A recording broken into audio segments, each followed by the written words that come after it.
Hola. ¿Se escucha bien? ¿Se escucha bien? ¿Se escucha bien? ¿Tengo que gritar? ¿Qué hago? Hola. ¿Ahí está mejor? Me voy a... Es que... Hola. ¿Sí? Listo. Buenas noches. Muy buenas noches, honorables representantes. Llevamos aquí cerca de 8 o 9 horas escuchando las inquietudes de la oposición. Este es un ejercicio democrático y aquí estamos para responder a las preguntas y para darle claridad a quienes así la necesitan.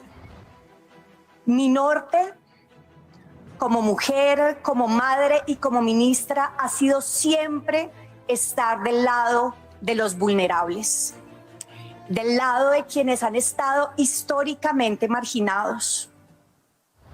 Y eso lo he hecho con la convicción de que desde mi lugar en el mundo, que ha sido antes la academia y hoy es estar en el gobierno del cambio, puedo tener acciones que impactan y que permiten ayudar a que esas brechas de inequidad se cierren. Yo me hice en una universidad pública, estudié y me gané becas para poder hacer mis estudios de doctorado, de maestría y de postdoctorado. Durante 22 años he trabajado como profesora en distintas universidades, los 8 últimos como profesora de la Universidad del Valle. Soy orgullosa de tener esa trayectoria, no solamente por haber sido maestra, porque con mis estudiantes aprendo, sino porque es esa trayectoria la que hace 13 años me llevó a conocer las comunidades mineras tradicionales. Y es junto con don Arnulfo en el Palmar, con Lisifrey en La Toma, con doña Luisa en Cerroteta, que he conocido el sector minero y energético de este país. No fue con las corporaciones, fue con la gente. Y a esa gente, a esas comunidades, hoy me debo.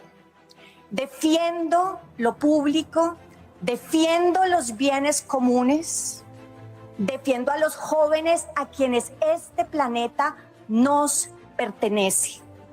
Defiendo a las mujeres porque históricamente nos han marginado, no a mí solamente. Yo soy una mujer privilegiada porque tuve acceso a la educación, porque tengo una familia que siempre me ha respaldado. Estoy hablando de las mujeres como Briseida y como doña Elenita en Miranda, que siguen hoy siendo perseguidas por su voz de defensa a un proyecto de paz total. Estoy hablando de voces de mujeres como la de Nacha, que todavía hoy tiene que disputársela con los mineros que utilizan mercurio que afecta la salud reproductiva de las mujeres de su comunidad.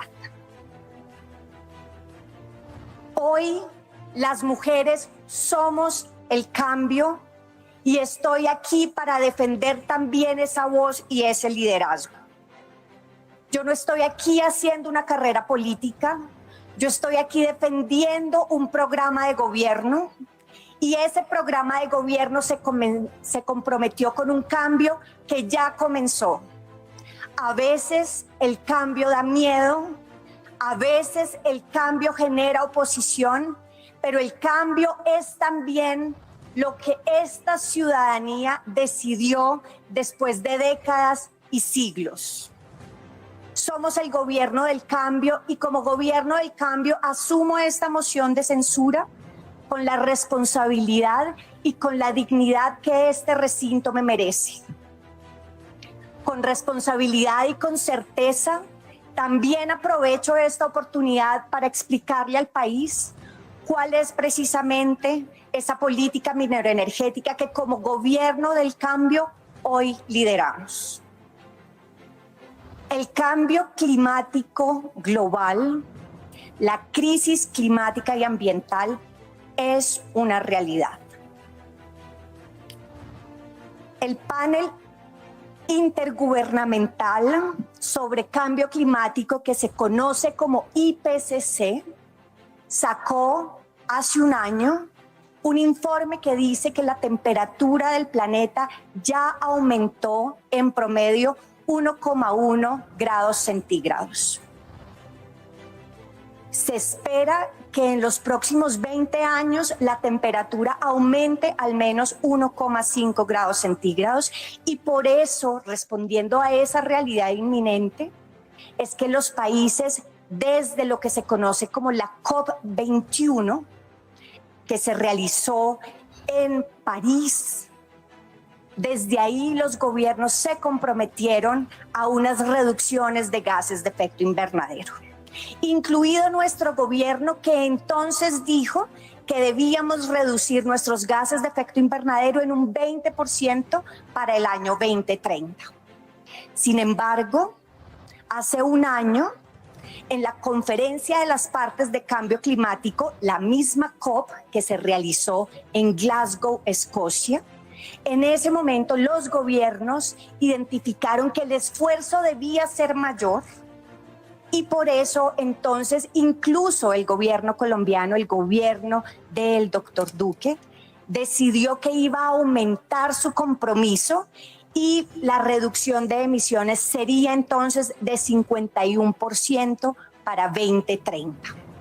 Esta realidad de la descarbonización de la economía, de asegurar que se reducen las emisiones de gases de efecto invernadero, tiene hoy por hoy una consecuencia también en cómo funcionan las economías globales. Ahora bien, estas no son solo cifras.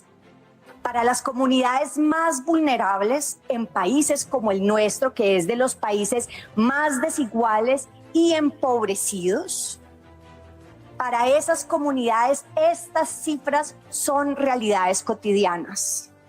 Vemos la Mojana inundada. Hoy estaban mis colegas ministros precisamente haciendo un diálogo regional vinculante para entender cuáles son los desafíos y cuáles las salidas desde la participación vinculante que se pueden generar para estos problemas. El cambio climático genera unos fenómenos climáticos extremos que son más frecuentes, que son más severos y que son más prolongados.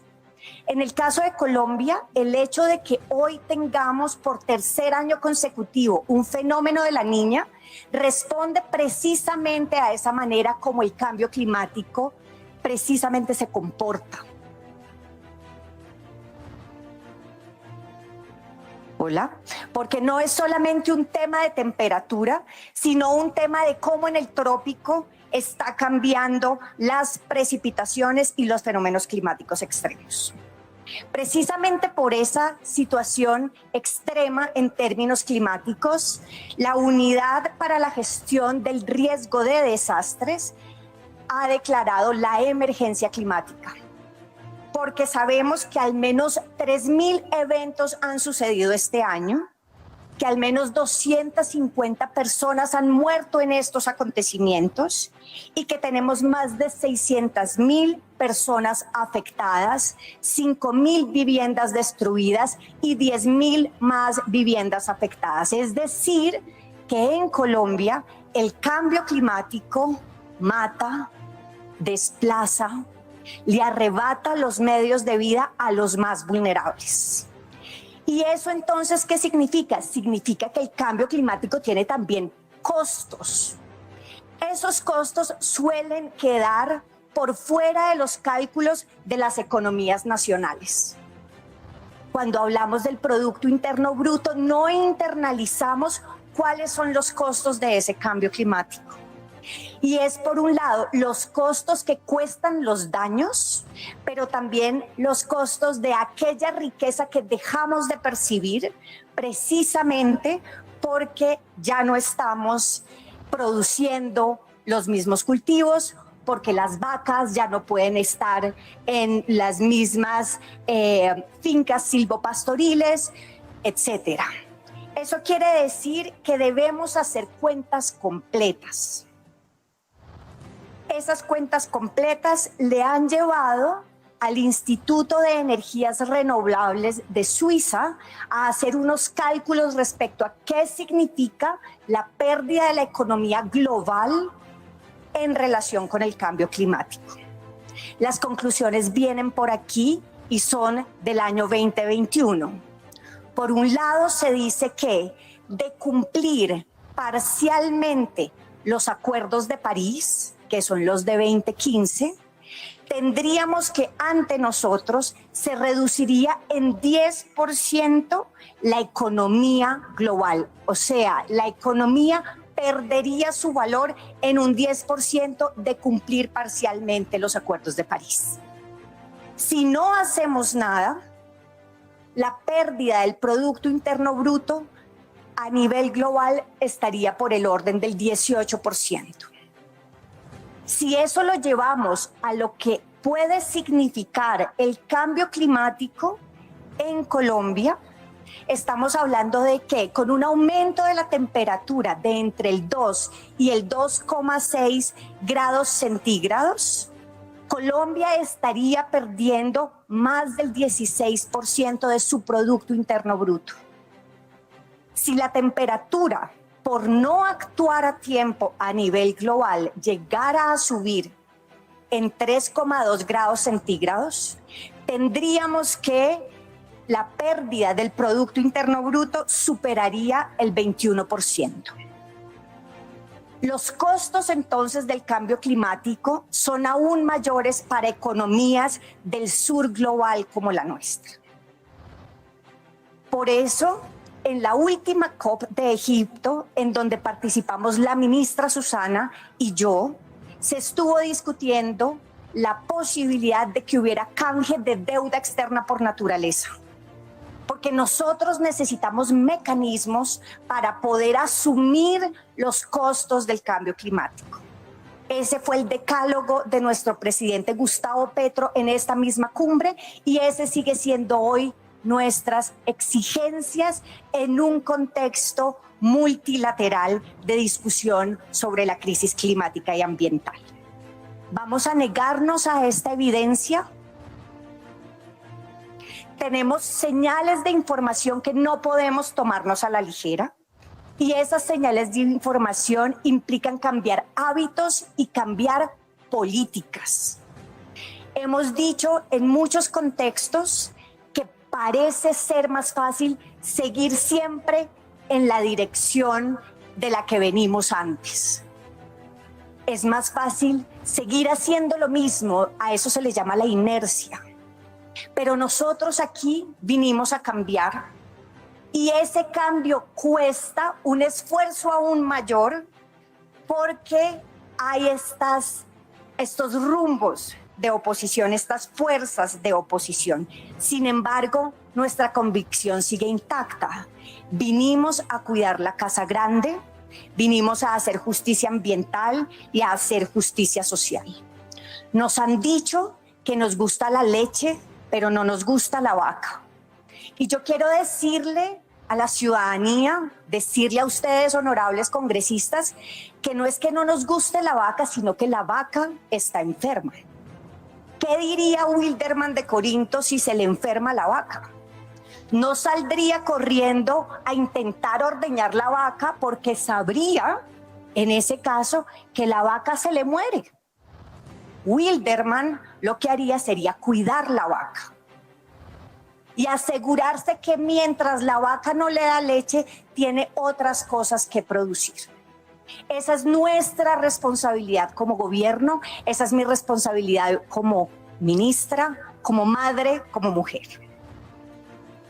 Ahora bien, el mercado de los hidrocarburos, como ya se ha dicho anteriormente en este mismo recinto, es un mercado volátil. Sabemos también que es un mercado que ha estado históricamente asociado a las guerras. La guerra entre Rusia y Ucrania es un ejemplo, pero nuestras propias guerras nacionales no son una excepción. Aquí también ha habido guerras que se han vivido en Barrancabermeja, que se han vivido en Arauca que están asociadas a los hidrocarburos. Ahora, la volatilidad de los precios del petróleo la hemos percibido recientemente cuando en 2018 el barril de petróleo costaba $80 en el mercado internacional y 2 años después bajó a $18. Este fin de semana, el precio internacional del petróleo volvió a bajar en un 3%. ¿Por qué? Porque el grupo de los 7, de las 7 potencias económicas que se conoce como el G7, estaba sentado discutiendo la posibilidad de techar los precios del petróleo y del gas. Y eso tiene un efecto sobre la economía petrolera. Cuando hay esa volatilidad y nuestra economía depende de esos hidrocarburos, de esa demanda de hidrocarburos, nosotros tenemos que estar alertas, porque precisamente esa dependencia nos pone en mayor vulnerabilidad. Si solamente dependemos de lo que nos da esa única vaca y no aseguramos que también tenemos marranos y tenemos gallinas y tenemos una huerta, el día que se muera la vaca porque está enferma, ese día el daño lo vamos a percibir. Nuestra responsabilidad como gobierno es asegurar que antes de ese momento tengamos las soluciones, hayamos hecho la transición necesaria. Descarbonizar la economía no es una decisión solo de Colombia, como se dijo anteriormente. Es una decisión global. Y en tanto es una decisión global, significa que el impacto es global. Los países europeos están absolutamente comprometidos con su descarbonización. Y esa descarbonización entonces va a tener impactos sobre el mercado petrolero.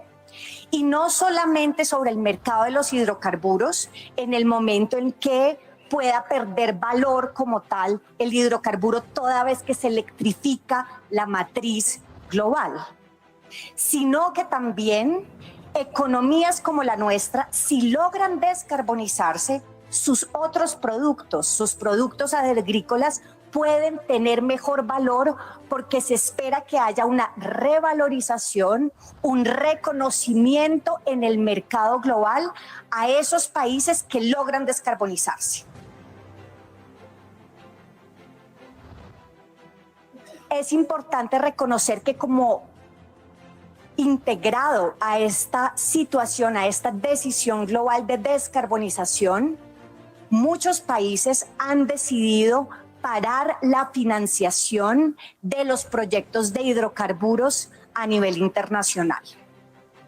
En la misma conferencia de Glasgow, que fue el año pasado, el grupo de los G7 lideraron un acuerdo al cual se sumaron en total 39 países que hablaban de parar la financiación de proyectos de hidrocarburos.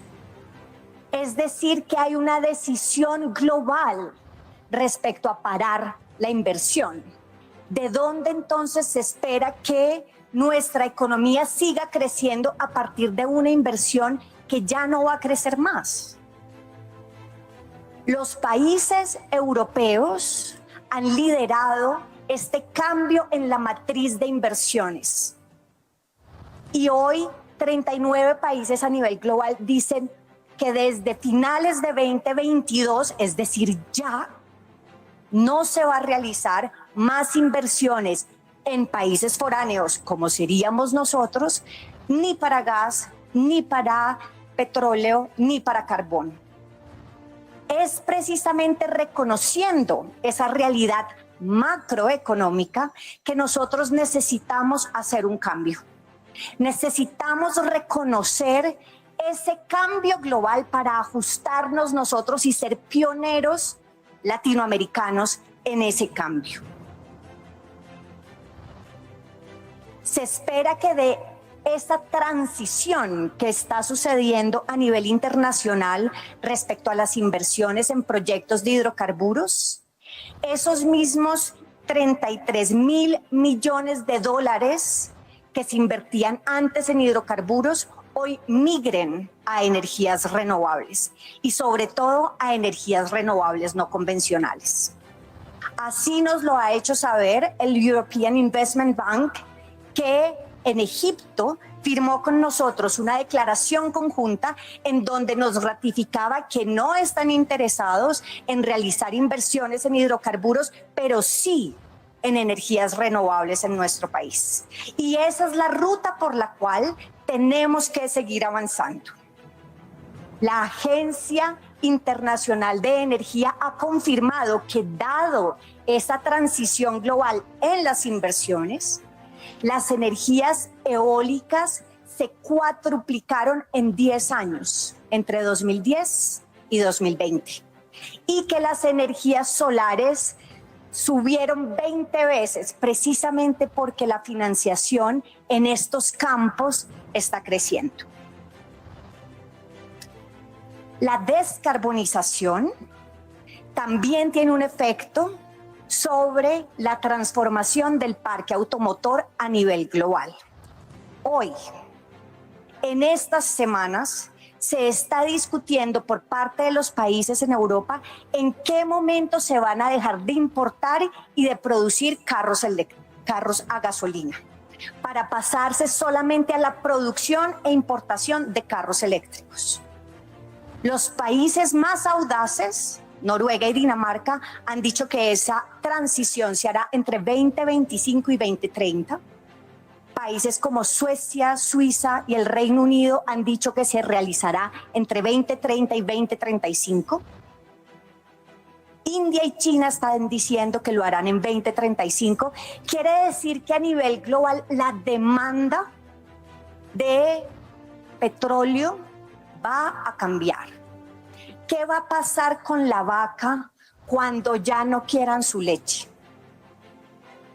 Nosotros hoy tenemos la responsabilidad de pensar ese futuro y no dejar que nos sorprenda, sino asegurar que hacemos una diversificación de la economía y que pasamos de la economía extractivista a una economía productiva.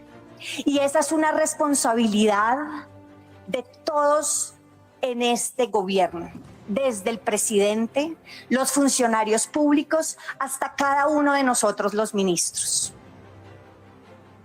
Sabemos que el hecho de no tener diversificada nuestra matriz exportadora tiene unos desafíos. Y esos son los desafíos que en este Congreso, honorable Congreso de la República, deberíamos estar afrontando, y es cómo vamos a industrializar este país. Decía ahora una de las ponentes que necesitábamos industrializar el país porque no estaba industrializado, y en eso estamos absolutamente de acuerdo. Se necesita esa industrialización y eso requiere esfuerzos del gobierno y esfuerzos también de este honorable Congreso. No de otra manera vamos a lograr que cuando se descarbonice la economía global, cuando se deprecie la economía de los hidrocarburos, vayamos a poder responder las demandas sociales que todavía tenemos, y en eso estamos de acuerdo. La brecha social es algo con lo cual estamos comprometidos, y sin embargo lo que creemos es que no lo vamos a hacer si no es a través de la diversificación, si no es a través de convertirnos en una potencia mundial de la vida que necesariamente tiene que pasar del extractivismo a una economía productiva. Cuando se deprecie el mercado de los hidrocarburos, los primeros que van a salir son aquellos países que tengan los hidrocarburos más costosos. Nuestros hidrocarburos, nuestro petróleo, sale en promedio entre 35 y 38 dólares por barril. Eso es lo que nos cuesta llevarlo a superficie. Si se trata de petróleos pesados, puede llegar a 45 dólares por barril. Si nos comparamos con Kuwait o con Arabia Saudita, donde sacar petróleo a superficie vale 10 dólares por barril, nosotros somos de esas primeras economías que van a salir. Por eso es que tenemos que prepararnos. Por eso la transición energética es un imperativo, es una responsabilidad. no es solo una responsabilidad vital, que claro que lo es, sino que también es una responsabilidad económica.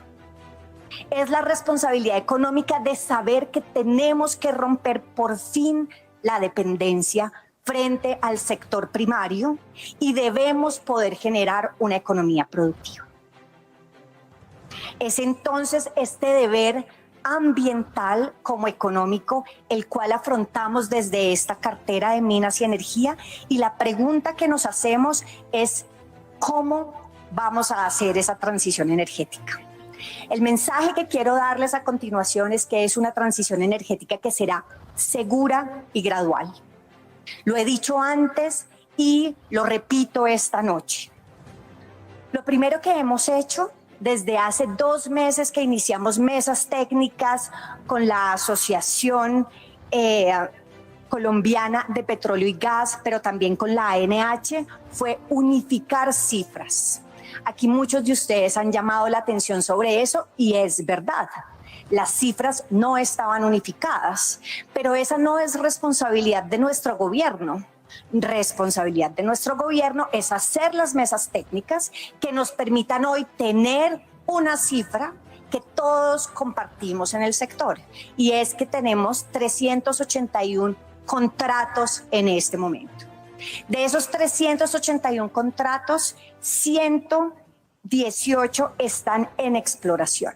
Con el análisis que hemos avanzado en esas mesas técnicas, hemos tomado la decisión de, por un lado, acompañar aquellos contratos que se llaman en fase 0 o fase preliminar. ¿Por qué? Porque creemos que es importante dar las garantías de exploración de manera que no sufran cuellos de botella, que además se haga con responsabilidad social y ambiental, y que de esos contratos logremos saber en 8 años, tal vez, qué son los recursos que tenemos disponibles. También a través de estas mesas técnicas logramos identificar que hay 35 contratos suspendidos. De esos 35 contratos suspendidos, hay 32 que podrían tener recursos que son de interés para el país. Nuestro compromiso es revisar ahora cada una de las situaciones y encontrar cuáles de esos son viables y de qué manera podemos nosotros desde este ministerio acompañar en la gestión adecuada de los recursos del subsuelo. Entonces, nuestro compromiso con la seguridad energética del país y también, por supuesto, con el marco fiscal de mediano plazo es revisar esos contratos y asegurar que nosotros les damos una garantía de ejecución a través del acompañamiento. Aquí se ha preguntado mucho en este recinto, los medios insisten en si va a haber nuevos contratos o no. Un tema que todos debemos conocer es que cualquier nuevo contrato que hipotéticamente se firme mañana solo tendría en promedio resultados en 8,6 años.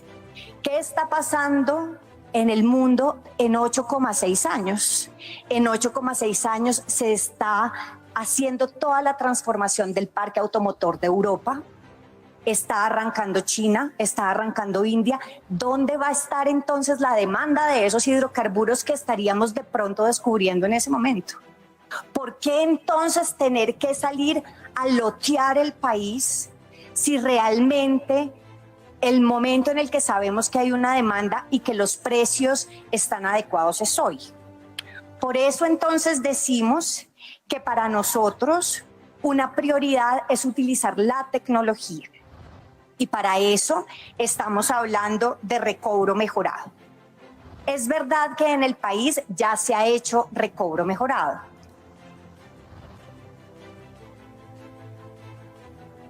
Se ha hecho recobro mejorado, por ejemplo, en el proyecto de Castilla, uno de los más antiguos del país. Sin embargo, el factor de recobro mejorado que nosotros tenemos hoy es supremamente inferior con respecto al recobro mejorado de otros países productores. Otros países productores tienen el orden del 30% de recobro, mientras que nuestro recobro está entre el 15 y el 18%. Es decir, que hay oportunidad de mejora a través de la tecnología. Y eso implica intensificar el conocimiento en este sector de hidrocarburos, que es también uno de los principios de nuestra transición energética justa. Aumentar el factor de recobro mejorado significaría ampliar los recursos recuperables en hasta un 15%. Si hacemos eso hoy, con las reservas disponibles, hoy que los precios están altos, hoy podríamos aprovechar ese subsuelo.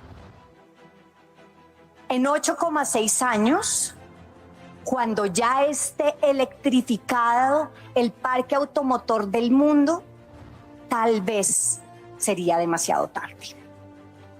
Parte de la seguridad energética que es clave discutir tiene que ver con el gas. Se ha dicho aquí, lo hemos dicho antes, que hay reservas de gas P1 para 8 años y que si se contemplan también las reservas P2 y P3 se alcanzaría 11,4 años en gas. Sin embargo, para nosotros es muy importante contemplar también lo que son recursos contingentes de los proyectos, de aquellos contratos que ya han informado a la ANH sobre recursos contingentes que son importantes para el país. Por eso, en esta gráfica que ustedes ven ahí, estamos incluyendo no solamente lo que son las reservas P1, P2 y P3, que son los colores verdes, sino que también en el azul oscuro ustedes encuentran los recursos contingentes confirmados o informados más bien en 3 proyectos que son Uchuva, Gorgon 2 y el bloque Sinú 9. Es importante contemplar eso porque son recursos del subsuelo que ya se sabe que están ahí y que hacerlos comerciales, hacer que salgan a superficie depende de otras decisiones. ¿Qué decisiones, por ejemplo? Decisiones como cuál es el modelo que vamos a tener para el transporte de gas en el país. Decisiones respecto a cómo nosotros vamos también a descarbonizar nuestro parque automotor y llevarlo a que haya, por ejemplo, en el caso de los camiones, las tractomulas, todo el parque automotor pesado, un consumo de gas y ya no de diésel. Este tipo de decisiones harían viable que esos recursos que ya fueron informados por Ecopetrol y por las empresas fueran entonces viables comercialmente. Nos parece importante ponerlo de cara a la ciudadanía porque eso significa que con esos 3 proyectos tendríamos autosuficiencia de gas hasta 2037. Y si contemplamos adicionalmente aquellos recursos prospectivos de los que ha hablado Ecopetrol en las últimas semanas, nuestra autosuficiencia podría incluso aumentar después de 2042. ¿Qué hacer si realmente logramos esa curva de gas tal y como parece que la tenemos? Para nosotros es clave pensar que por supuesto tenemos autosuficiencia, pero que también con esos excedentes no solamente podríamos exportar gas, sino que sobre todo podríamos utilizarlos para hacer fertilizantes, creando eso que tanto hemos dicho, que es los encadenamientos para pasar de una economía extractivista a una economía productiva que además estaría contribuyendo a la reforma rural integral donde los fertilizantes tanto se necesitan. Adicionalmente, tenemos vía el decreto 381 del 2012, nuestro compromiso de garantizar la confiabilidad y la seguridad energética del país, que desde la resolución 2302 del 2020 se dijo que se haría a través de 7 proyectos estratégicos para el sector gas. Entre esos 7 proyectos estratégicos para el sector gas, yo quisiera resaltar 3. En primer lugar, la bidireccionalidad del gasoducto Ballenas-Barranca Bermeja. En segundo lugar, la bidireccionalidad del gasoducto Ballenas-Barranquilla. Y en tercer lugar, la regasificadora del Pacífico. La regasificadora del Pacífico se mencionó aquí antes, es un proyecto que fue decidido en ese plan de abastecimiento de gas, viene del gobierno anterior y cuando nosotros llegamos un mes después se hizo pública la convocatoria el 9 de septiembre de este año para que los interesados en participar pudieran hacerlo y esa convocatoria está abierta hasta marzo del próximo año. Esa convocatoria y esa posible construcción de la regasificadora del Pacífico permitiría responder a una dificultad que tiene el país hace muchos años, que es garantizar el gas en la región suroccidente.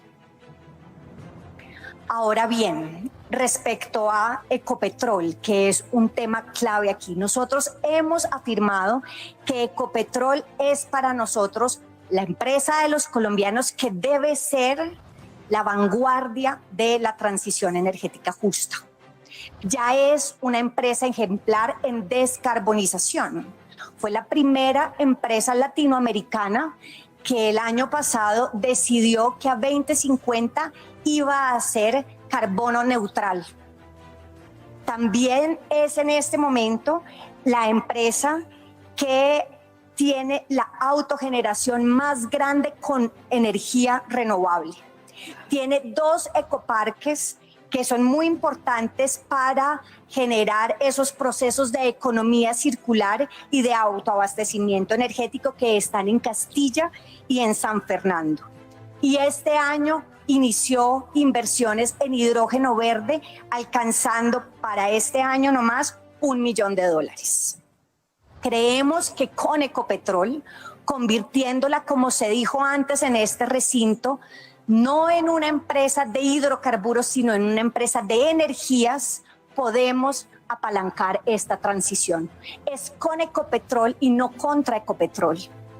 Y es en Ecopetrol, pensando en un Ecopetrol a la altura de este momento histórico, a la altura de este momento en el que la crisis climática y las decisiones que están tomando los gobiernos a nivel internacional nos obligan a cambiar.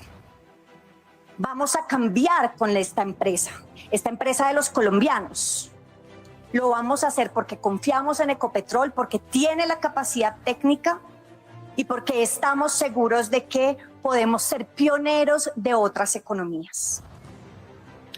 No estamos empezando de cero. No estamos desconociendo los caminos recorridos.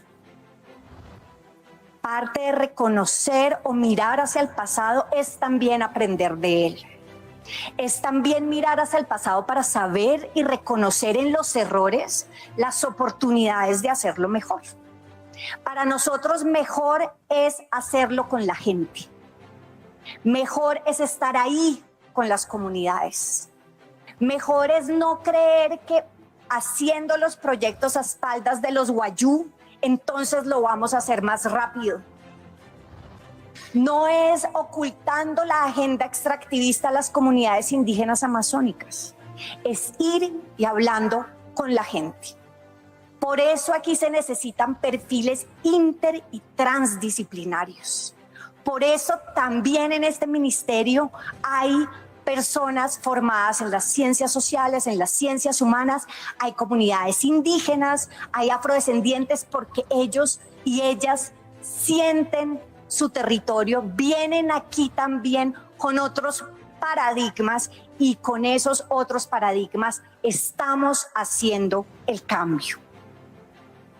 Nuestra transición energética justa se fundamenta en 4 principios. Hace creo que 4 semanas sacamos el documento metodológico, porque para nosotros no improvisar significa tomarnos el tiempo de hacer los estudios y de hacer una planificación también de las metodologías y garantizando la participación de la gente. Decíamos entonces que en ese documento metodológico que sacamos, describimos estos 4 principios. En primer lugar, la equidad. Porque aquí no solamente estamos hablando de un cambio de tecnologías, no solamente estamos hablando, como diría la viceministra, de un cambio de cacharros. Estamos hablando de que va a haber otros actores sociales que van a poder producir la energía. A eso hemos llamado desde el programa de gobierno las comunidades energéticas y en eso estamos comprometidos. Y este es un compromiso que es social como técnico. ¿Por qué es tan importante las comunidades energéticas? No solamente para democratizar el sistema de generación eléctrica, sino también porque estamos convencidos de que a través de esa democratización bajan las tarifas. Es decir, que para nosotros el Pacto por la Justicia Tributaria era un primer paso, y eso lo hemos dicho hasta la saciedad. Y era un paso absolutamente necesario porque las tarifas venían en alza desde octubre de 2020. ¡Qué injusticia! Qué injusticia, porque además nuestros análisis en estos primeros meses nos permitieron identificar que los estratos en donde más se subieron las tarifas fueron los estratos 1 y 2 durante 2 años consecutivos. Nosotros en 100 días hicimos todo lo que estaba a nuestro alcance para lograr renegociar más de 800 contratos, sentarnos con más de 80 agentes del sector eléctrico y a través de 4 resoluciones bajar por primera vez en 2 años las tarifas. Y este no es el único paso que vamos a dar. Por eso tan importante la democratización del sector eléctrico a través de las comunidades energéticas. Porque las energías renovables no convencionales son más baratas y una energía más barata puede entrar a competir en este libre mercado energético en el que estamos metidos hoy después de la ley 142. Entonces, nuestro primer principio de equidad nos lleva a pensarnos cómo vamos a trabajar de la mano de las comunidades. ¿Cómo vamos a trabajar entonces para asegurar que las comunidades Wayuu puedan también producir energía? Que no solamente vean pasar las líneas de transmisión por enfrente de sus casas. Ese es un compromiso de este gobierno. Ya he explicado que esa transición tiene otro principio, que es que será segura y que será progresiva. Eso quiere decir que nuestra prioridad es que los contratos que hoy tenemos, 381 contratos, tengan una garantía jurídica. Y entre esos 381 contratos, que los 118 en exploración aseguren su proceso. Y que de esos los 35 que están en fase 0 podamos acompañarlos hasta que logren llegar a una determinación de cuáles son los recursos disponibles en esas áreas que les han sido asignadas. La participación vinculante es un principio de este gobierno y es un principio de la transición energética justa. Por eso hemos tenido 60 distintas reuniones con actores diferentes de este sector minero energético. Hemos dicho siempre, este es un ministerio de puertas abiertas, pero también por eso mismo hemos hecho el esfuerzo de ir a las comunidades, de hablar con la gente. 16 eventos con comunidades hemos tenido hasta el momento para tener esa oportunidad de escucha y de co-construcción. Y eso para nosotros es clave, y por eso en los diálogos regionales vinculantes que amadrinamos, Barrancabermeja y Barranquilla, logramos la participación de más de 15.000 personas. Y no solo se trata de tener a 15.000 personas discutiendo por primera vez en la historia de este país el Plan Nacional de Desarrollo, sino que además Tuvimos ahí mesas dedicadas a la transición energética justa que hoy estamos sistematizando para asegurar que las conclusiones van a ser parte de las bases del Plan Nacional de Desarrollo. Nuestro compromiso con hacer que las voces de los excluidos hoy sean gobierno es total. Nosotros nos debemos a esas comunidades y hoy estamos aquí para que su voz sea gobierno. Y seremos, por supuesto, intensivos en conocimiento en esta transición energética, porque no solo el caso del recobro mejorado es ejemplar respecto a cómo una nueva y mejor tecnología permitiría incrementar el factor de recobro pasando de 15 o 18 a 30, sino que las energías renovables y las renovables no convencionales tienen todavía mucha inventiva que nosotros debemos poder desarrollar. En los minerales y cómo vamos a hacer una prospectiva de los minerales estratégicos para la transición energética, tenemos mucho de ciencia, tecnología e innovación que queremos aplicar. Y ahí sí que venir de la academia sirve un montón porque sabemos lo que el conocimiento puede darle a una nación cuando la sociedad se hace intensiva en conocimiento, como lo diría Mazzucato. Estamos tomando lo mejor de lo que viene de tiempo atrás, no sin reconocer que también hay cosas que se pueden hacer mejor. Una buena transición es la que se planifica y la que se concreta. Por eso nosotros en los próximos 6 meses vamos a estar diseñando con la gente a través de una planificación que ya fue socializada, vamos a estar construyendo la hoja de ruta. Construyendo la hoja de ruta de la transición energética justa porque no se ha hecho antes, no con los horizontes que hoy tenemos, no con las metas de reducción de gases de efecto invernadero que se contrajeron el año pasado, no con la noción que hoy tenemos respecto a cómo otros países se descarbonizan, no con la intención clara de hacer la transición energética justa de la mano de las comunidades. Por eso es importante hoy hacer la ruta. Y en esa construcción están todos ustedes invitados. Se trata entonces de un diálogo que es nuestro compromiso con la justicia, un compromiso en el que estamos desde el primer día de este gobierno y que significa poner a la gente, poner al usuario y poner al ciudadano en el centro. A veces ese lugar político, esa decisión política de poner a la ciudadanía y a las comunidades en el centro genera miedo, genera resistencia, genera oposición. Pero para nosotros ese es el cambio que vinimos a hacer. Es el cambio de hoy estar actuando del lado de la justicia, del lado de la gente. Y ese cambio, esa actuación del lado de la gente y de la justicia, queremos darla con ustedes, honorables congresistas. Queremos construir con ustedes ese futuro a la altura de nuestros sueños. Queremos construir con ustedes, honorables congresistas, una nación que todos nos merecemos, que es una nación donde Colombia sea potencia mundial de la vida, y en eso les invito a todos y todas a compartir este camino. Muchas gracias.